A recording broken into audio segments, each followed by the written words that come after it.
ACMi productions are only made possible with your support. Visit patreon.com/ACMi to learn how you can help.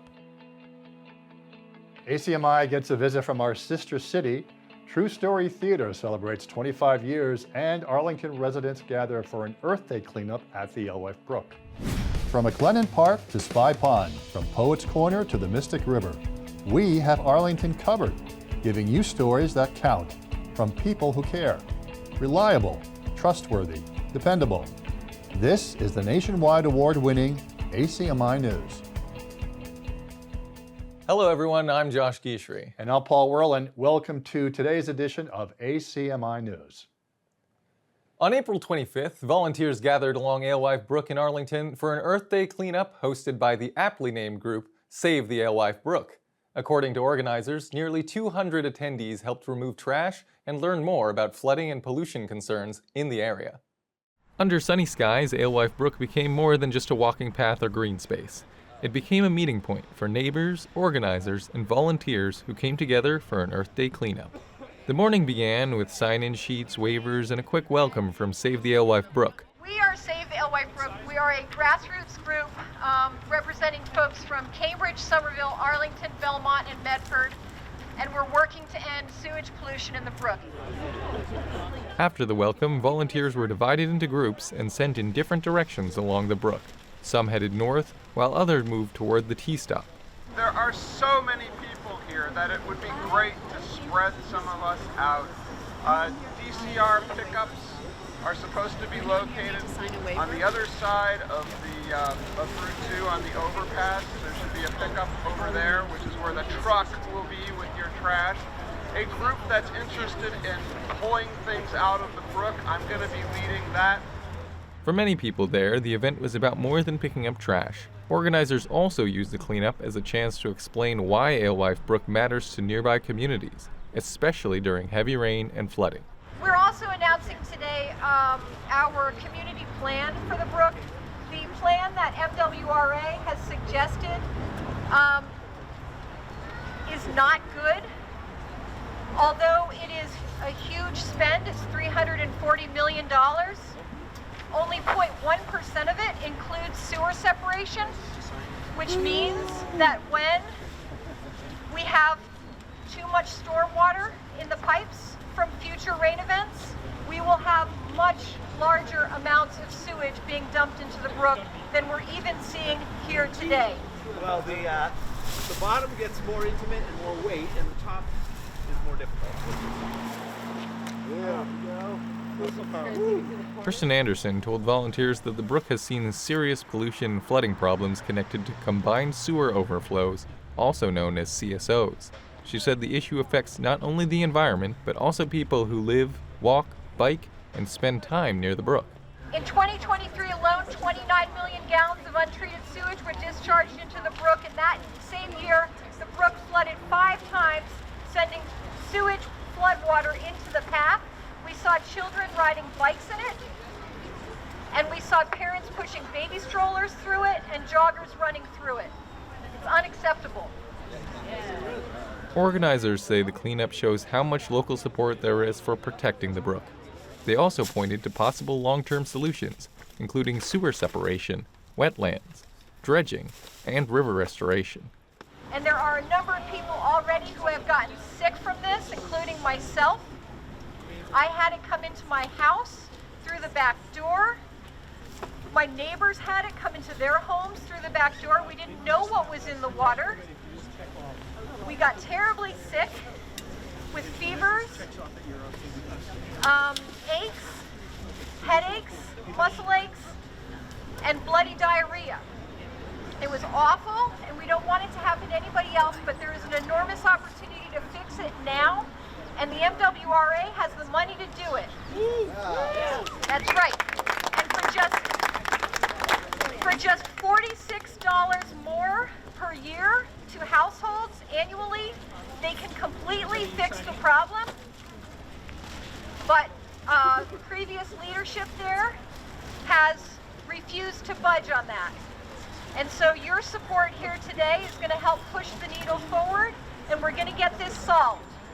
Woo. For the volunteers who came on Saturday, Earth Day is not only a celebration of nature, it is also a reminder that protecting a local waterway takes continued attention, public support, and community action.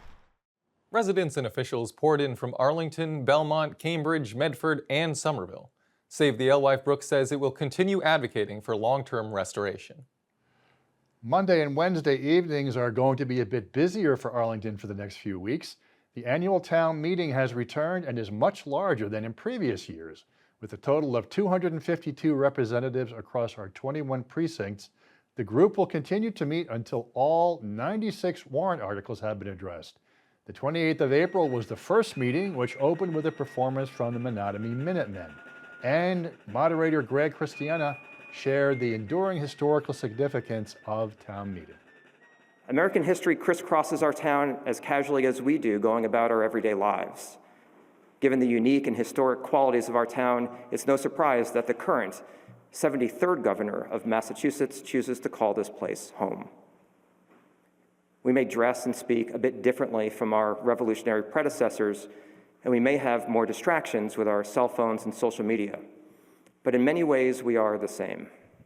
We're civically engaged citizens and immigrants who yearn for freedom and labor for the common good, and we are not afraid to speak truth to power, especially when history reaches a crossroads. After swearing the new town members in, John Hurd, the chair of the Select Board, shared the state of the town address.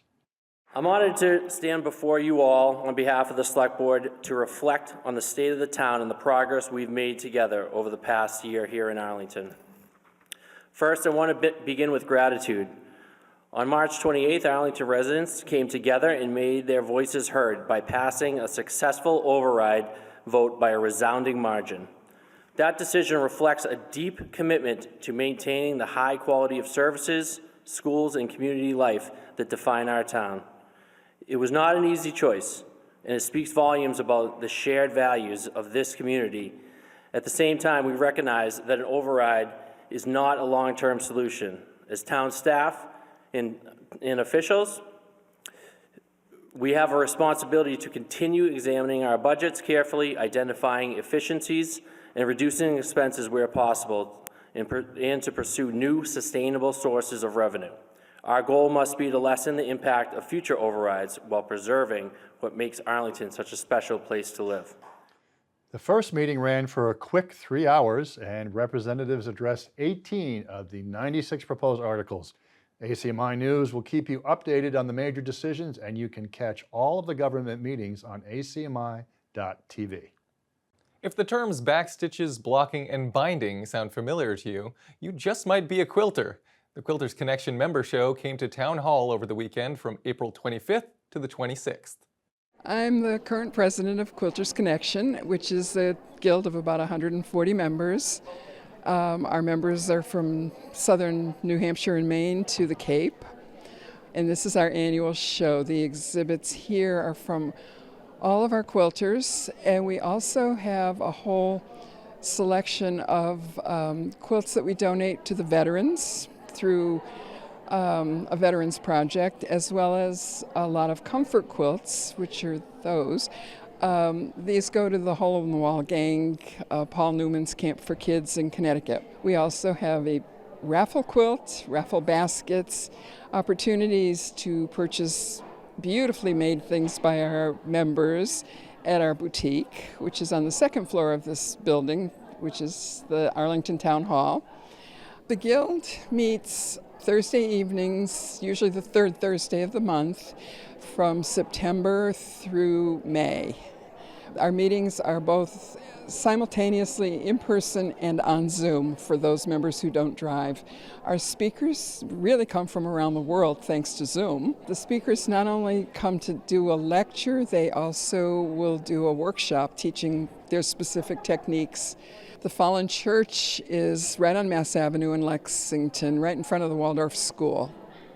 It's handicap accessible, and our meetings are in the evening from 7 to 9. It's a chance to see the tons of different ways people use fabric, ranging from basic simple block patterns to extremely detailed artistic pieces that could look like paintings in a museum. The techniques here are just amazing, and the sizes are different. Some of them are obviously wall hangings, some of them are going to be bed covers, and everything in between. It's just a beautiful show, and we'd love to share it with the town. Cynthia also emphasized that members are welcome at every level. So if you ever wanted to get started quilting, consider this your sign to go all in. Josh, we've still got a few more weeks until the end of EcoFest in Arlington. What's been happening around town?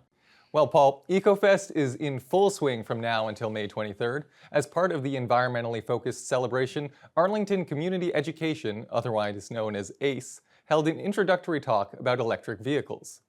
Advocate and electric vehicle owner Greg McKenzie demystified electric vehicle ownership. In addition to that, the Robbins Library hosted a discussion on the current biodiversity crisis.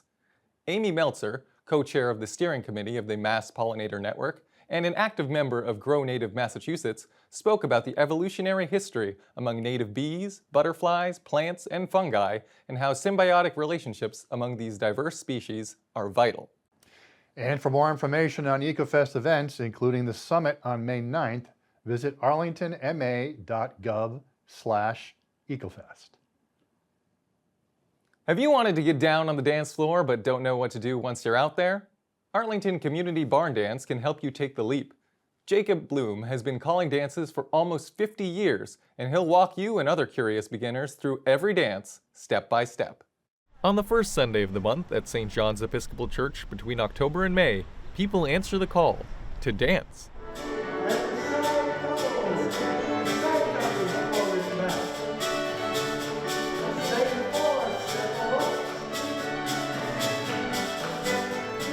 Well, I'm Jacob Bloom, and I run this Arlington Community Barn Dance. I wanted to do this kind of dance, and so I decided I had to make it happen.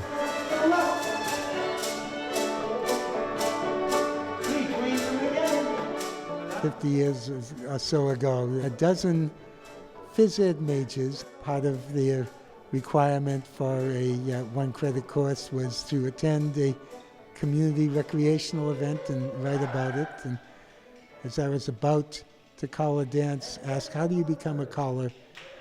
You dance until you decide for some reason that you'd like to call, then you look for an opportunity to call until you make one, and then you keep calling until you get good at it or quit.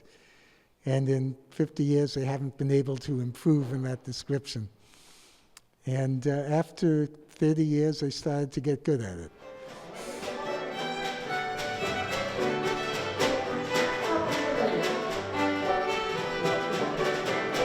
It's very much part of the New England tradition of contra dancing, that it's a social endeavor, that people have been growing up through generations with all different ages of people and learning to dance from older dancers in the community and really building community in many towns across New England over the last 150 years or whatever at least. Yeah, it goes way back. And it's really wonderful to just see people have a place they can go and not feel the pressure of a contra dance where a lot of experienced people go, but they can kind of start and get a feel for this and then choose if they want to dance in other communities as well as this particular one that Jacob was formed here. The organizers emphasized the accessibility of the dances, encouraging working professionals, parents, teenagers, young and old alike to participate. What's special about this dance in particular is it's a true community dance where families, children, everybody's welcome, and Jacob has a wonderful sense of including everyone, whether the crowd is little or big or medium. He makes sure everyone has a good time. As I tell people, if your partner is smiling, you're doing something right. And I enjoy having people who thought they couldn't dance tell me this kind of dancing I can do. It's the second year that the Community Barn Dance has been in Arlington, and Jacob plans on carrying this New England tradition on when October swings back around.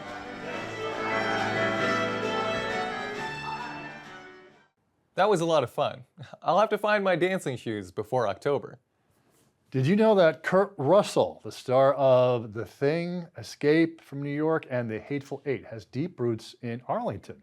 The A-list celebrity visited the historic Jason Russell House in 2025, where he explored his familial connection to the previous owners and their impact in the American Revolution. On April 28th of this year, the Arlington Historical Society held a panel discussion highlighting the players who made the visit a success.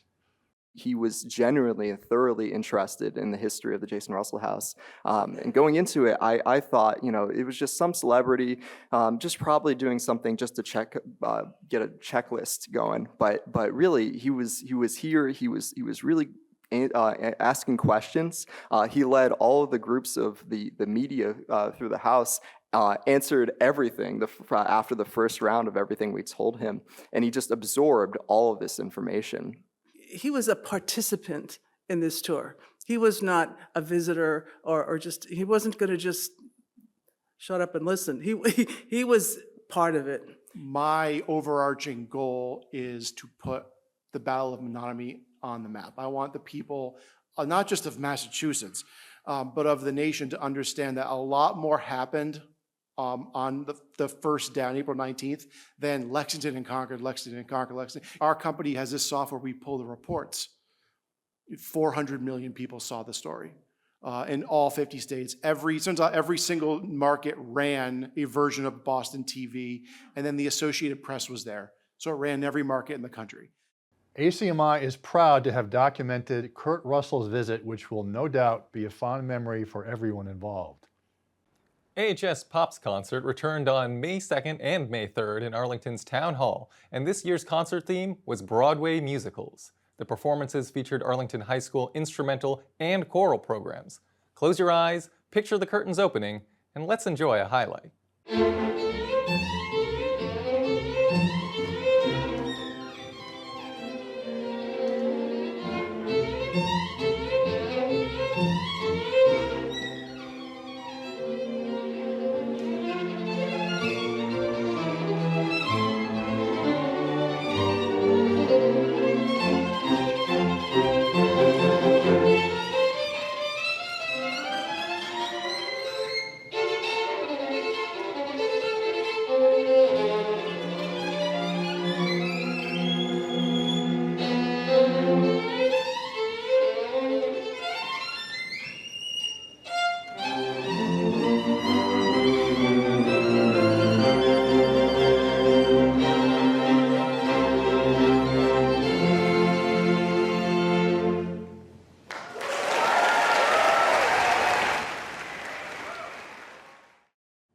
I was expecting some Little Shop of Horrors, but maybe that's just me. Congratulations to those AHS students on another year of stunning performances. Arlington is home to many art forms, and one of them is celebrating a major milestone. True Story Theater, a nonprofit organization that focuses on a form of improv called playback theater, turned 25 this year. The troupe is dedicated to social healing, building empathy and respect, and honoring the true stories of people's lives. Playback theater started 50 years ago in upstate New York, but has since spread across the United States and even traveled globally. For the 25th anniversary of True Story Theater, co-founders Christopher and Ann Ellinger invited current and former members to be part of a special day of reflection. I sort of always knew I wanted to do something that was impactful for people in the audience, connect with people, hear their stories, but bring theater into helping people. So I really liked how playback theater sort of invites audience members to reflect and connect with each other, feel validated in their emotional experience while seeing something creative on stage. I'm a founding member of True Story Theater in 2001. In fact, September 13th of 2001, 2 days after 9/11, we were gathered in a group, and there was a theme. And this was the early stages of before True Story actually hit the pavement. But we shift over our theme to how people were after the tragedies of 9/11. And from there, that circle, I tagged on to Christopher and Ann, the founders of True Story Theater, and we moved forward to create the troupe. So what does playback theater look like? Well, here's an example. One of the troupe members acts as an MC or facilitator who warms up the audience to the theme of the show. An audience member is invited to share a story or have a conversation relating to that theme. Actors and musicians listen intently and utilize the emotional essence of the conversation to inform different styles of performance. And the piece ends with the audience member who shared to reflect on the performance they just watched. It combines all these things we care about. So it's creative, it's teamwork, it's playful, it's juicy, but it's also really about empathy and emotion and healing, and every time is fresh and new, and you learn so much about humanity by listening to their stories and empathetically enacting them. Many performances, no matter what the topic, do combine laughter and tears. Truly, like almost every show, people are crying and people laugh. The point is for people to feel deeply heard. And there was a lot of laughter and tears on this particular day. Being surrounded by friends and family brought up a lot of beautiful memories and powerful emotions from both the members and the founders. Just watching you, how you are doing that, and how you empowering other people, and how you healing other people. And I've seen that in the past, and it always inspires me. And I also had a chance to practice, and I know how hard it is. So I express my admiration in gratitude. The more I do playback, the more confusing it is to identify as being an individual as opposed to being part of a collective, which feels like a really good challenge in our culture. And yet we also are individuals as part of a collective. So how do we do that dance? So I feel so much part of all of what we've accomplished is all of us, and as well as each of us. So that feels like I'm still trying to sort that interesting out, and each year it gets more and more blurry in a good way. If you have an interest in honoring the stories and getting to see the world, see people who might be different than you, who have different experiences than you are, True Story and Playback Theater provides an opportunity to move out of your comfort zone, out of your own awareness of the world as it is, to deepen in ways that you might never imagine if you haven't gotten to experience or hear those stories. Check out the True Story Theater website for details on how to join and learn more about upcoming shows. True Story's work has served hospitals, universities, and the LGBTQIA+ community, and many more audiences. We wish them 25 more years of making connections and fostering community in Arlington.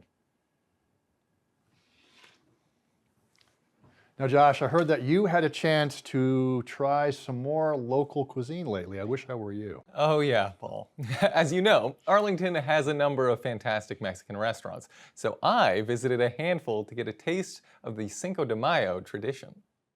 It's Cinco de Mayo, and ACMi News is going on a tour through Arlington to try some of the best Mexican-American cuisine.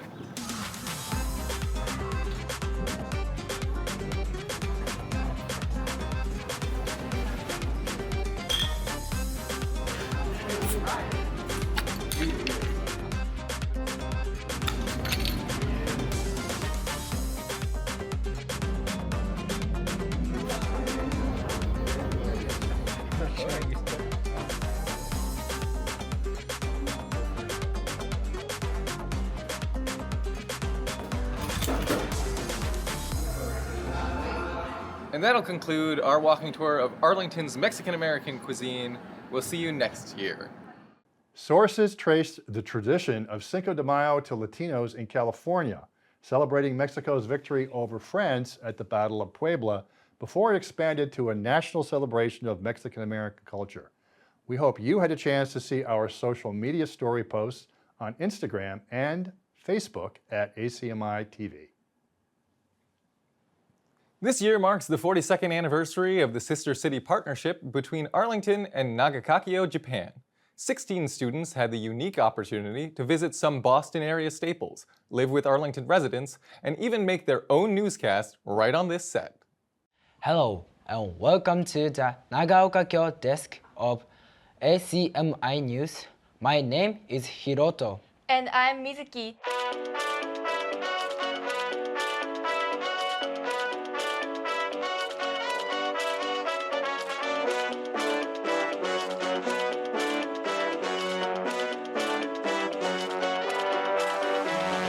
"16 students from Nagaokakyo, Japan visited the ACMi News studio as part of the ongoing student exchange between Arlington and its Japanese sister city. This year, the students got to hold their own interview and mock newscast on our sets, controlling everything from cameras to the teleprompter. This is a special day for you because this challenge is something you want to do in the future, right? What's your dream for the future, Yuna? I want to be an announcer. Oh, for sports? Yes, a baseball announcer. That's amazing. Does Japan have good baseball? Yes. Now, we went to the Red Sox game on Friday. Yes. How was it? It was very exciting. We got to visit the Arlington Middle School and taught students at the Dallin Elementary School how to do origami. Back to you guys. Thank you for that report, Waka. I want to say that my favorite part of our trip is Harvard University. Oh, the library was so big. Hiroto, what was your favorite part of our trip so far? Red Sox game, of course. The Nagaokakyo students spent 10 days staying with Arlington families, learning about the local government, exploring Boston, eating American food, and the whole exchange concluded with a send-off at AHS. We have many trips every year to different countries and different programs, but none of them are anything like this. Because when we go to Nagaokakyo, we are welcomed into people's homes, and when you come here, you're welcomed into our homes. So there are partnerships between schools, there are partnerships between communities, and there are partnerships between families. And when I look around this room and I see you all sitting with different American families here, that's where the magic happens. Ha! Ha! Ha!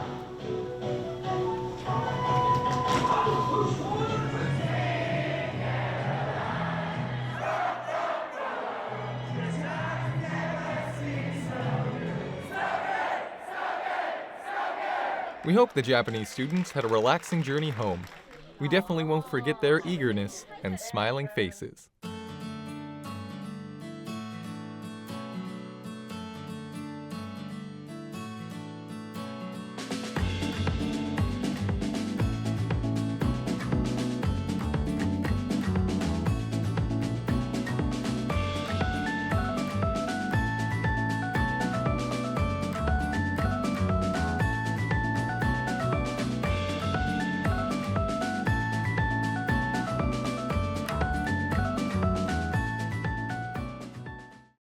I love how committed they were for Sweet Caroline.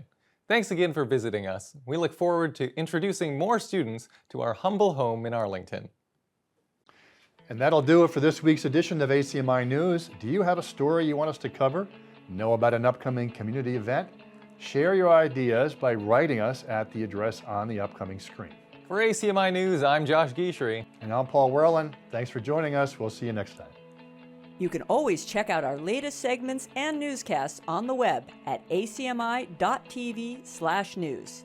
And don't forget to like us on Facebook and follow us on Twitter and Instagram at ACMi News. Make sure to subscribe to our YouTube channel as well. You'll find us at youtube.com/ACMi News. If you have any news tips for us or wish to become a citizen journalist, we'd love to hear from you.